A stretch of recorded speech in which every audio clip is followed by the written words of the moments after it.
Que pues, cabroncitos? It's the Sound Alchemist here with Kershwan. and we're back at it to answer your questions in another Spanglish episode of For the Greater WAAAGH. This is a video series where we answer the questions left by you, the viewers. If you have a question for us, comment down below. Put a question in front of your question because we get those questions first. And if you want to practice your Spanish, yeah, you could listen to us. We throw in a couple Spanish words every now and then. Sí. Así. Arriba las chivas. This question comes from me. Who is a better father, Nurgle or the Emperor? Dang, that hurts because I don't know what to compare like father figures to. Yeah, our father. Who art in heaven. Hallowed be his name. He went to go get cigarettes and never came back. I think Nurgle. I think Nurgle's a really good father. Just because like eternal life, he's an actual like magical being.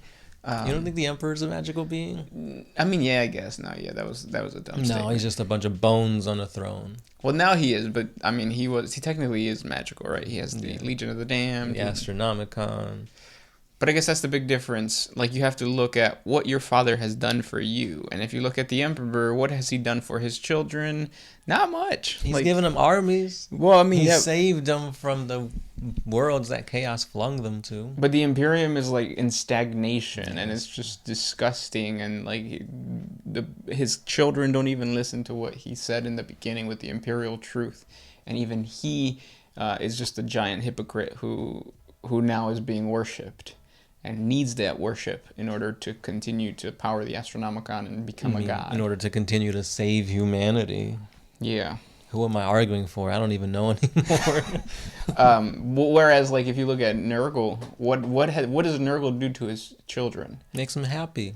Forever, yeah. It's like, oh, you're struggling, you're dying. You know what? Join me. I'll take you into my loving pus-filled embrace and make you live forever. But you gotta spread my disease. But he also, like, empowers his people in the sense of, like, oh, you see how this disease is murdering or killing these people? To you, you don't even feel a thing. Mm-hmm. Like, you enjoy the fact that pus is coming out of your eyes. Yeah, if those anything, people are screaming. That pus is getting all the nastiness out of your eyes. Mm-hmm. And ignore the tentacles, though. And the garden, too. Like, he has his garden, which, I mean... Why wouldn't he? He's a father figure with a mother figure in Isha. Yeah, that's true. Yeah. And so, I would give it to Nurgle. Nurgle is the better father. Yeah. If you don't believe us, prove us wrong. Ooh, I can't wait to read those. Next question. This one is by James Carden. Do you think there's any truth to my theory that Gork and Mork are capable of becoming serious contenders to the Chaos Gods? Much like the Orcs themselves, Gork and Mork care more about hitting each other and WAAAGHs than actually caring about becoming warp entities that are potent.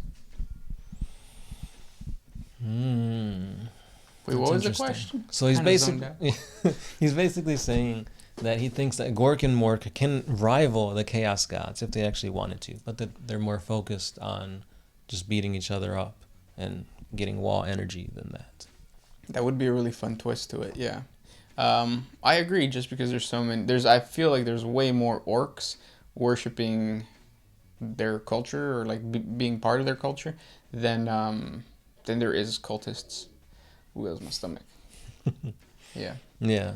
We don't even know if Gork and Mork are actual entities, right? Mm-hmm. The energy's there. Yeah, the WAAAGH energy's there. You got warp eds that can channel that energy, so there might be some truth to it. But you know how orcs do. Yeah, I do think though that the 4 Chaos Gods are stronger than Gork and Mork. I like your theory though. Mm-hmm. This next question is too long. This question comes from Fighting Monkey. Have the Eldar and the Tau crossed paths? I know the Drukhari have raided Tau colonies. So I actually have a theory. My theory is that the Eldar created the Tau because it seems like GW or the 40K universe tends to be cyclical in nature. And if you go 60 million years in the past, or billion, I can't remember, the non-psychically powerful Necron tier fought the psychically powerful old ones. And in order to combat the non-psychers, they created more psychers. They created a race of like very psychically powerful creatures, which were the Eldar. And then they fought the Enslaver Plague, and then they went away. And now you jump to the future, and now the psychically powerful Eldar are trying to fight the non-psychically powerful by creating the Tau. The Tau, yeah. Because the Tau are not psychically powerful. Right. They barely register in the warp. So it's like, how are you going to fight something that you feed? Because all Eldar feed the Chaos Gods. All humans feed the Chaos Gods. Who doesn't feed the Chaos Gods? Well, the Tau do feed the Chaos Gods, but very minutely, as opposed to like the billions of humans and billions of chaos worshipping, mostly humans. Yeah. But there are like beastmen that worship chaos. That's true. But those are also a mutation of humans. Right. So, yeah. But yeah, besides that theory, because it is just a theory that's up in my noggin, the Eldar, I'm trying to think, has there been any type of encounter between the Tau and the Eldar? Nothing notable, really. No big fights or wars or anything? Yeah, nothing that I can think of, at least right now. They teamed up once to fight the Tyranids. But who hasn't? Right. And speaking of teaming up, this question is by... Oh no, I lost it. Yeah, I lost it. No, here it is. Nope. There it is. Nope, no, it's not. I have one from Guardian Forever. Go ahead. I now have an ever-growing list of questions I want to ask you guys about this hobby was this a run-on sentence? I now have an ever-growing list of questions I want to ask you guys. Would you prefer me to put them all in one comment section, or would you want spread all over the place? Spread them all over the place. Yeah. Focus on the greater WAAAGH, though, because that's actually where we pull questions from. Also, like, because yesterday's video, you probably saw that we answered a bunch of questions from Benjamin Manning, right? Mm-hmm. And that's because he posted a bunch of them. So we are more likely to see your question if you post a lot. Right. Whereas just one question, you have one opportunity, one chance. Do not miss your shot. Yeah. So yeah. Yeah. I found it. Paul MCF. If you could compare each Primarch to a pro wrestler, whom would be whom? It's been a while since I've seen WWE. Yeah. I don't know. I feel like The Rock could easily be a Horus type character, because he's got the charisma to be like the good guy, but I could also see him playing like a pretty badass bad guy. Yeah. Has The Rock ever been like one of the rudos? The bad guys? Well, for the most part, I don't think so. Usually he's the one you want to cheer for. Yeah. Mm-hmm. So then what Primarch? Oh, you said Horus? Yeah, I could see him being Horus, especially since he's going to play Black Adam, and that's a bad guy, I would say, for the most part. Yeah. Triple H would definitely be the Lion. Oh, yeah, hands down. That's like a really like good fit, because the Lion is kind of like, wait, are you a good guy or are you a bad guy? And the Triple H is the same. Mm-hmm. Who else? That's hard, though, because I got Mick Foley on the mind. I'm Yeah. trying to think, who would he be? I think he would be Malkador the Sigilite. Really? With his puppet hand? Yeah. Because it's just kind of like, really, you're a pro wrestler? It's like, really, you're a main person in the Imperium? He was in the Peanut Butter Thunder, I think. Was he? I think so, yeah. Oh, okay. Malgador, wow, doing things. Yeah. And then there's another one that I was thinking. Oh, Rikishi would definitely be Perturabo. Mm-hmm. That's an easy one. Yeah. I think it doesn't really. Well, I don't know, but I'm gonna say the Emperor of Mankind, Vince McMahon, since he like owned it or whatever, right? Yeah. Yeah. Yeah. Kane. Oh, Angron. Angron. Yeah. Yeah. Undertaker. Mortarion? Yeah, I could see it. Yeah. X-Pac? Pac or X-Pac? X-Pac or X-Pac? I think it was X-Pac, Oh. but it was spelled Pac. Yeah. Chris Benoit? And the Night Haunter. You think so? No, he was supposed to be like an Avenger. Wasn't his nickname like the Wolverine or something? Yeah. So who's Scrappy? Ooh, Lehman Russ. There you go. Yeah. And then Eddie Guerrero, probably the Mexican one, the Mexican Primarch, Yeah. the lost one. Sanguinius. Who would that be? Blood. Angels. Who's like a really like superhero type of wrestler? Rey Mysterio. Rey Mysterio's not superhero. I mean, he wears a mask. Yeah. He's small. I think The Rock is the closest thing to having like a always good guy type of dude. Mm-hmm. But I don't see The Rock as Sanguinius, though. No, I don't either. I don't think there is a Sanguinius in WWE. Shawn Michaels? I don't even remember who Shawn Michaels is. Who's Shawn Michaels? He was, I think he was part of X-Pac for one time. I don't know. Yeah, it's been a while since I've seen that stuff. Yeah. There's probably new wrestlers that fit the bill a lot better. Mm-hmm. So let us know. Yes. Oh, you got Goldberg. Oh yeah, that's definitely Dorn. Mm-hmm. Goldberg was my favorite wrestler growing up. Even though it's very difficult to to have the difference between Goldberg and Stone Cold Steve Austin. Yeah, I feel they're kind of the same. Yeah. He's got a, what is it, podcast? Stone Cold? Yeah. Who doesn't have a podcast nowadays? That's true. Next question comes from Austin Palmer. How do I send y'all this Aztec Primaris character I made? We talked you emailed me and everything. I'm trying to fix the P.O. Box situation. But once that's done, we'll open up a P.O. Box so that all of you guys can send us, packages and stuff. Most of you guys just send a bunch of Jehovah Witness stuff. But yeah. Next question. This one is by, I don't know how to pronounce that. I think it's Russian. If you were an imperial governor, what would it take for you to switch sides to another faction, assuming that this faction could defend your planet afterwards? So, probably threats of getting the world blown up. Because if you're a planetary governor and, some Xeno race comes up to you, or, the Necrons come up and they're like, hey, join us, or we need your resources, chances are you're probably dead. And even if you do join them, you're probably going to die, either by them or by the Imperium because you joined them. So there's no win-win in being a planetary governor. Right. So I would not want to be that. Next question comes from Reynil Calderon. Was there ever female Necrons? Yeah, of course. It's a man and a woman. When they get together, they have little Necron tier babies that only live, 10 years? It was really short, yeah. Yeah. But yeah, there's female Necrons. There's actually a third party that makes female versions of most of the races. So Necrons is one of them, Tau is one of them, and they look really good.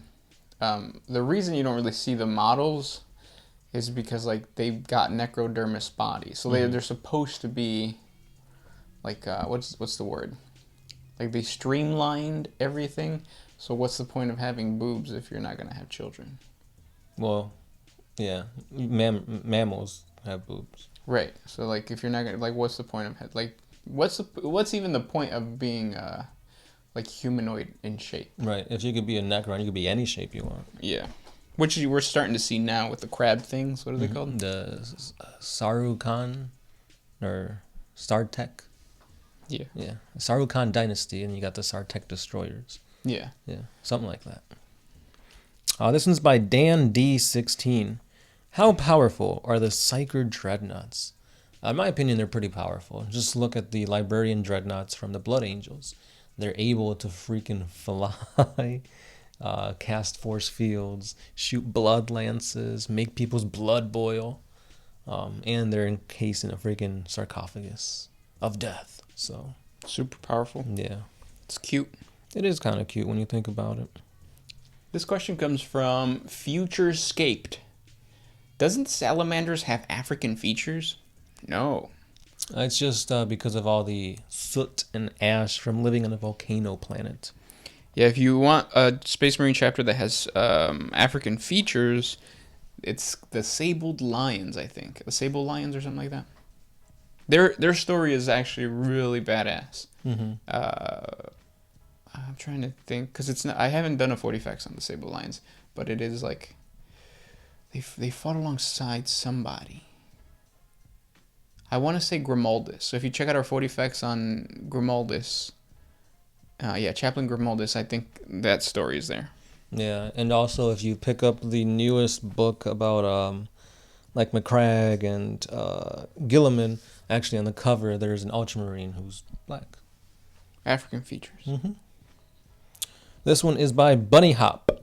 In a battle to the death, would the Grey Knights be able to win against a blank? Yeah. Ooh. I think so, yeah. Because like it also depends on the blank. Because if it's one of those assassins, the ones that like they're meant to kill like psychically powerful beings. Yeah. So I think that one would probably beat a Grey Knight. But if it's just a regular blank and a Grey Knight, he's still a Space Marine.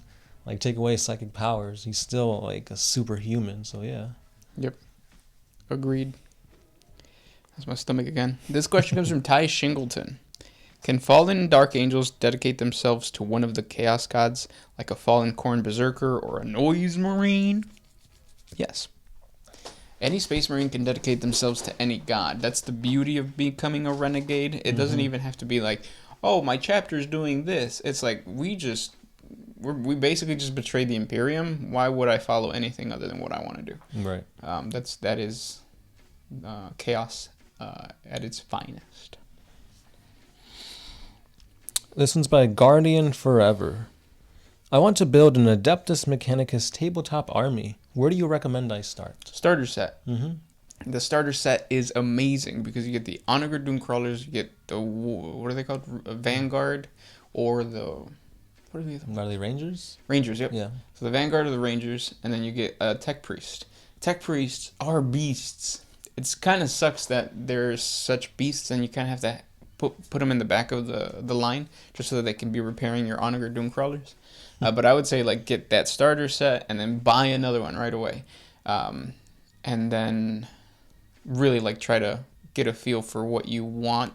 If you want speed, then you want to do your Rust Stalkers. No.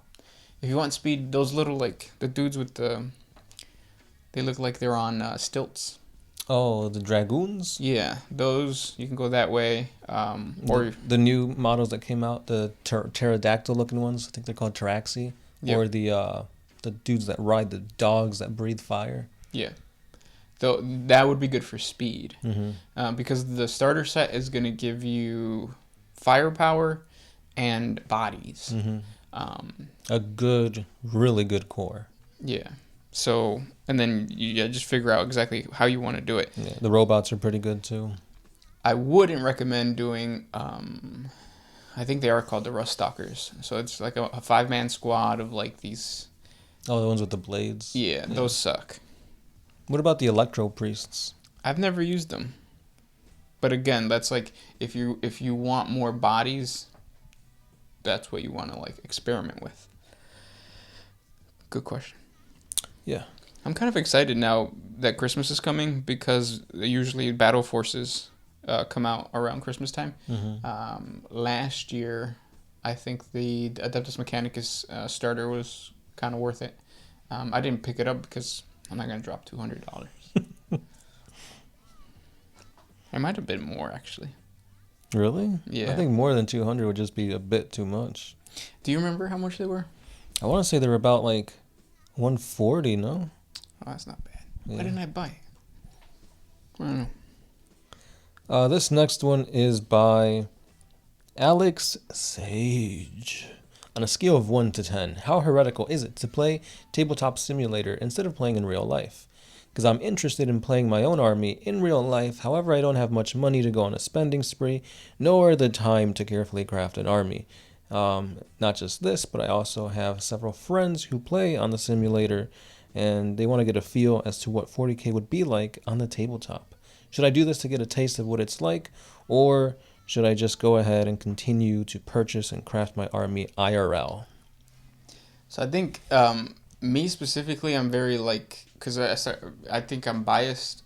I'm gonna say don't play the simulator. Just start, like, the whole part of 40K is the journey.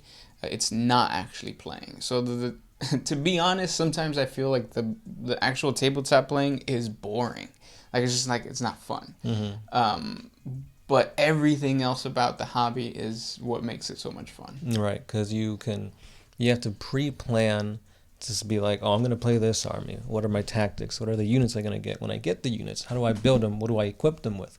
What's my paint scheme? What's the lore behind them? And all of that coalesces, and then you play on the tabletop. Yeah, that's 40K. Yeah, you have a history with the army you're playing. Yeah, even if you purchase, like, even if you go on eBay and you purchase your minis, like, there's still, like, a sense of, like you see them on your wherever you store them. I was gonna say, like, a glass cabinet or whatever, but, like, it becomes you. Whereas, like, a simulator is just like, it's a game. Just go play a better video game. Yeah, which is a reason why I don't really play Magic the Gathering on, like, the console or PC. I'd rather just sit in front of a person and, like, when I summon Exodia, I mess up his deck. Yeah. Yeah, aka Yu-Gi-Oh. But at the end of the day, you do you. Because not everybody has the money, the time, the patience, the skill to do it. Yeah. So, yeah. Pluses and minuses for everything. Those were the questions for today. If you guys have more questions for us, please comment down below. Thank you guys so much for listening, and we'll talk to you tomorrow. This is the Sound Alchemist. Gershwan. And we are out. Oh,